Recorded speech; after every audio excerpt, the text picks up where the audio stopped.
बिस्मिल्लाहिर्रहमानिर्रहीम। नाज़रीन, पिछले ब्लॉग में मैंने ये अर्ज़ किया था कि मैं अगले प्रोग्राम में ये बताऊंगा कि इन 11 सीटों को खाली करने में पीटीआई के 11 अरकान के इस्तीफ़े मंजूर करने में क्या हिकमत है और उसके क्या नतीजे निकल सकते हैं। और ये पंजाब के 20 सूबाई हलकों में जो ज़िमनी इंतखाबात हुए थे उसमें पीटीआई को 15 सीटें कैसे दिलवाई गई।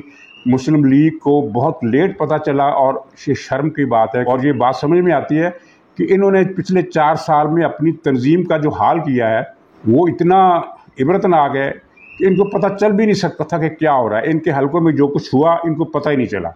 अगर इनकी तंजीम होती तो उनको पता चल जाता, ये शोर शराबा करते और इमरान खान ये 15 सीटें कभी नहीं जीत सकता था। इसमें एक फैक्टर तो ये भी है कि धड़ेबंदी हो गई थी और धड़ेबंदी को रुकवाने के लिए किसी ने कोई ख़ास मुदाखलत नहीं किया, और अगर किसी ने की भी तो वो कामयाब नहीं हो सकी। उस कामयाब न होने की भी वजूहात हैं। लेकिन पहले ये मैं बता दूं कि ये 11 इस्तीफ़े जो मंजूर किए गए हैं इनका फौरी नतीजा क्या निकलेगा। नाजरीन, अटकमेंट वालों की तरफ से मौजूदा हुकूमत की छोटी इत्तेहादी पार्टियों में से कम 2 के साथ राब्ते एक हफ्ते से जारी हैं। उन्हें मसलसल ये कहा जा रहा है कि अब ठीक है, आपने इनका अपोजिशन का जो साथ देना था दे लिया, अब आप वापस इमरान खान के कैंप में आ जाएं। अभी तक वो पार्टियां डटी हुई हैं, लेकिन अटैकमेंट वालों को ये उम्मीद है कि वो पार्टियां टूट जाएंगी।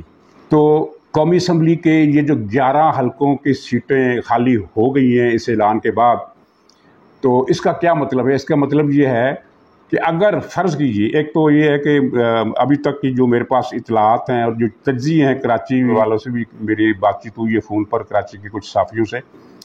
तो अभी तक की जो इतलात हैं वो ये है कि MQM हुकूमत का साथ छोड़ने पर तैयार नहीं है और शायद कोई और पार्टी इनकी ज़्यादा तवज्जो में आए अटैकमेंट वालों के। तो उस सूरत में अब क्या होगा कि कौमी असम्बली में अदम एतमाद की तहरीक आए या एतमाद का वोट लेने को कहा जाए। दोनों सूरतों में जितनी सीटें कौमी असम्बली में इस वक्त मौजूद हैं उनकी अक्सरियत के हिसाब से फ़ैसला होगा, ना कि असम्बली की एक्चुअल स्ट्रेंथ जो है उसके हिसाब से फ़ैसला होगा। चुनांचे इसमें से अब PTI के 11 वोट कम हो गए। अपोजिशन को गोया कि अब 2 वोटों की अक्सरियत से ये हुकूमत कायम नहीं है, बल्कि 2 से ज़्यादा इनकी तादाद हो गई है। मैंने पूरा हिसाब नहीं लगाया क्योंकि 11 तो ठीक है, ये इनकी कम हो गई तो इससे ओवरऑल तनासब क्या निकलता है, लेकिन ज़ाहिर है वो 12, 13, 14, 15 सीटों का इजाफा बन जाता है। तो ज़ाहिर है ये गैप जो है ये पुर करना वो ईवान सदर में बैठे हुए दंदान साज जाल साज के बस में नहीं। और तहरीक अदम एतमाद तो ज़ाहिर है उसको तो लाने का सवाल ही नहीं पैदा होता। ये नहीं, ये इन्होंने गवर्नमेंट ने एक खाता ही बंद कर दिया PTI की उम्मीदों का। जो धमकियाँ दे रहे थे कि हम तहरीक अदम एतमाद लाएंगे, वो खाता गुल कर दिया।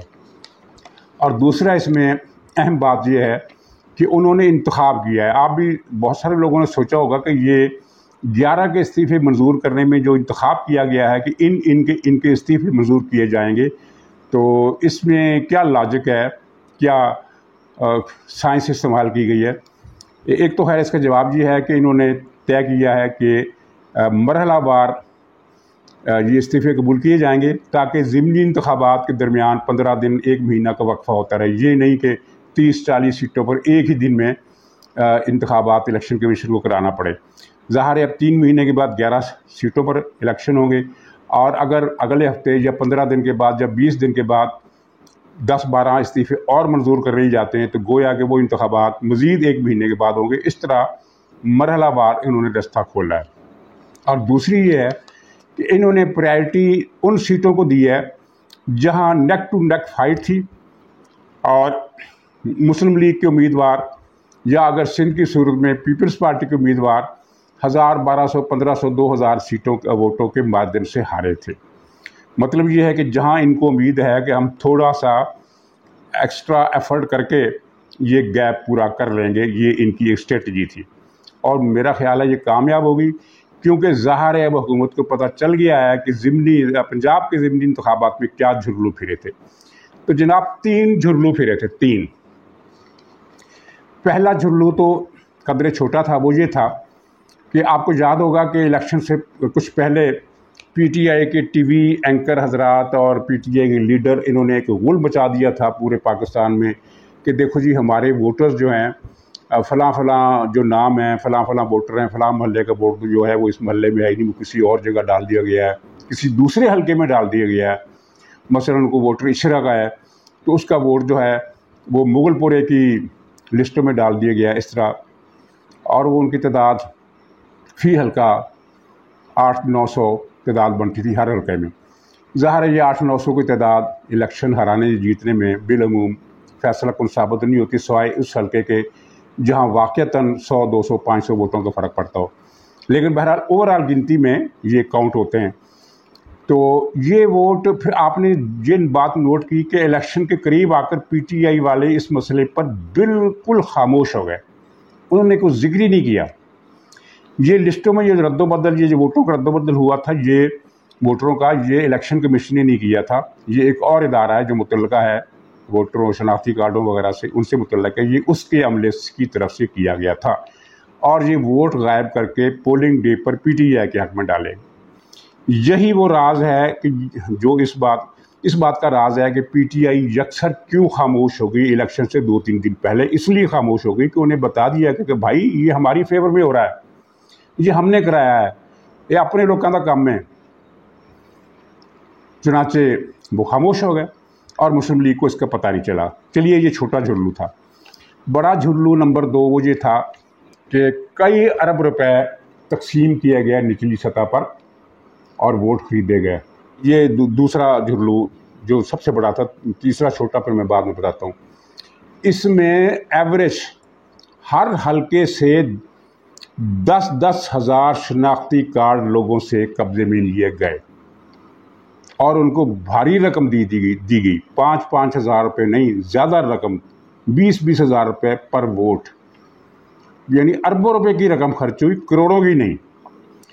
ہر حلقے میں 10 ہزار شناختی کارڈ جمع کیے گئے اور پھر ان کو پیسے دیے گئے، اور اس طرح ہر حلقے میں پی ٹی آئی کی 10 ہزار کی جو اسٹرینتھ تھی غیر حقیقی، وہ پی ٹی آئی کے حق میں پڑی، اور مسلم لیگ کو یہ پتہ ہی نہیں چل سکا۔ ایک حلقے سے انہوں نے 10 ہزار شناختی کارڈ پکڑے، تو اس وقت یہی خیال تھا کہ بھئی یہ فیصل حبیب کا حلقہ ہے یا کیا، وہ کیا نام ہے اس کا جو فیصل آباد میں پٹرول پمپ سرکاری جعل سازی سے بیچ دیتا ہے، وزیر بھی تھا، تو وہ بھی، ہاں اس کا نام بھی شامل ہے جو 11 استعفے منظور کیے گئے ہیں۔ تو اس وقت یہ خیال تھا کہ یہ جعل سازی اس نے کی ہوگی، ایک حلقے میں یہ رنگ بازی میں اس نے اپنا نام اوپر لانا چاہا ہوگا، لیکن اب یہ حکومت کو جو رپورٹیں ملی ہیں کہ وہ خیر سے ہر حلقے میں 10-10 ہزار ووٹوں کا ٹارگٹ تھا، 10-10 ہزار شناختی کارڈوں کا، تو ٹوٹل کتنا بنتی ہے رقم، وہ اربوں میں بنتی ہے 20 حلقوں میں۔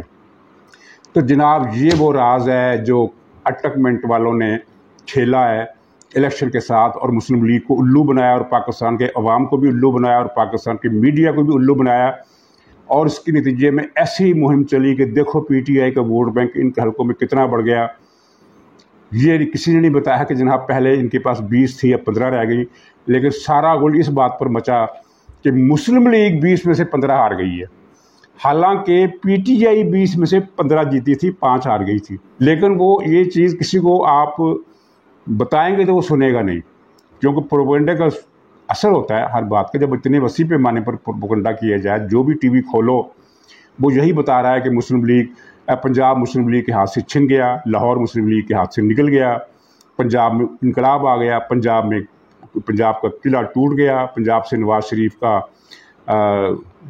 کی چھٹی ہو گئی۔ جب ہر طرف ایک ہی پروپیگنڈا ہو رہا تو وہاں اگر میں یا آپ کسی سے یہ کہیں کہ نہیں جناب معاملہ الٹا ہے، اور اب اس الٹ معاملے کی بھی حقیقت کھل گئی ہے، مجھے پتہ نہیں ہے کہ گورنمنٹ اس چیز کو کیش کرائے گی یا نہیں، کیونکہ ظاہر ہے یہ معاملہ پی ٹی آئی کا نہیں ہے کہ حکومت آرام سے کیش کرا لے، یہ معاملہ ان کا ہے جن سے لڑائی کے دوران بھی کچھ حدود و قیود رکھنا پڑتی ہیں کہ ایک ہاں یہ ریڈ لائنیں یہ ہم نے کراس نہیں کرنی۔ کچھ ریڈ لائنیں ویسے حکومت کراس کر چکی ہے۔ بلاول نے جو لائن کراس کی، جو تقریر سخت کی، جو مریم نے کل اور آج تقریر کی، وہ دونوں سخت تقریریں تھیں۔ شہباز شریف نے جو تقریر کی اس میں بھی انہوں نے ایسی باتیں کہہ دی جن کی ان سے توقع نہیں تھی۔ مولانا فضل الرحمان نے جو کچھ کہا कौमी असम्बली के इजलास में जो तकरीरें हुई, मसलन ये तक कहा गया कि जनाब कौमी असम्बली के ये बाकी 350 पौने 400 जो रुकन हैं इनकी छुट्टी कर दी जाए, इनको फारग कर दिया जाए, यहाँ पर एक 3 फुट का एक बेंच रख दिया जाए, उस बेंच पर 3 आदमी बिठा दिए जाएँ, वही कानून साजी करें, वही फैसले करें, वही सब कुछ करें। बहुत कुछ कहा गया। अगर उनका मैं जिक्र करूँ तो ज़ाहिर है उसके लिए काफ़ी आधा पौना घंटा चाहिए। फजल रहमान, बिलावल, मरियम, शहबाज शरीफ, 4 तकरीरें, इन चारों तकरीरों को इकट्ठा किए जाए तो एक नई दास्तान बनती है। और इसके अलावा भी तकरीरें हुई, उसके अलावा भी असम्बली में तकरीरें हुई जो अखबारात की बकियों में छपी, लोगों ने पढ़ी नहीं, टीवी पर वो नहीं चले, क्योंकि ज़ाहिर है 15-20 अरकान कौमी असम्बली अगर ये सेशन में बोलते हैं तो अखबारात वाले सब की तकरीर हेडलाइन में तो नहीं दे सकते। वो फिर ये होता है कि ख़बर के अंदर हर MNA की 4-4 लाइन की तकरीरें छाप कर वो ख़बर पूरी कर दी जाती है, टीवी पर आती नहीं है। लेकिन अगर वो तकरीरें इकट्ठी की जाएँ, कहीं ना कहीं तो उनका पूरा रिकॉर्ड गया होगा ना कहीं तो पूरी तवज्जो से सुनी गई होंगी।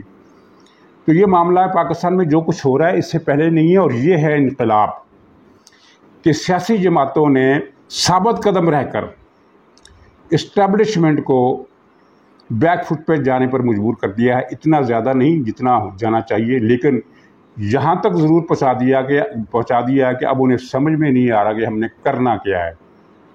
अब उनकी चालें उन पर उलट पड़ रही हैं, उनको नुकसान पहुँचा रही है, उनकी साख खतरे में है। गली मोहल्ले, चौक चौराहे में हर जगह उनका नाम लेकर जिस तरह बात की जाती है, पहले अगर कोई नवाज शरीफ के लेवल का भी लीडर तकरीर करे तो वो प्रेस में नहीं छपती थी, अखबारात में नहीं छपती थी, टीवी पर नहीं चलती थी। लेकिन जब गली गली टीवी, हर चौक पर जो टीवी लगे हुए हैं अवाम के, उनको आप कैसे रोकेंगे? और दोनों तरफ से ये मसला है, हर जगह ये मसला है। इसी तरह 3 रुकनी बेंच और सुप्रीम कोर्ट का मामला जिस तरह उठा है, इसकी भी अदालती तारीख में मिसाल नहीं मिलती कि रेफरेंस लाने की बातें हो रही हैं, ज़मीर बेचने की बातें हो रही हैं, आइन तोड़ने की बातें हो रही हैं, ये कहा जा रहा है कि इन्होंने पटे पहने हुए, और क्या कुछ नहीं आपको सुनना पड़ रहा। तो ये एक वो इनकलाब है जिसकी वजह से अगर रास्ते अपोजिशन के लिए मुश्किल हैं तो रास्ते इस्टेब्लिशमेंट के लिए भी मुश्किल है। इमरान खान को मैं जिक्र इसलिए नहीं करता कि इसके बारे में इंशाल्लाह मैं व्लॉग में बताऊंगा, बल्कि आपको इल्म होगा कि इसकी अलफ से लेकर ये तक जितनी भी कामयाबियां उनमें से एक भी इसने अपने बल पर हासिल नहीं की।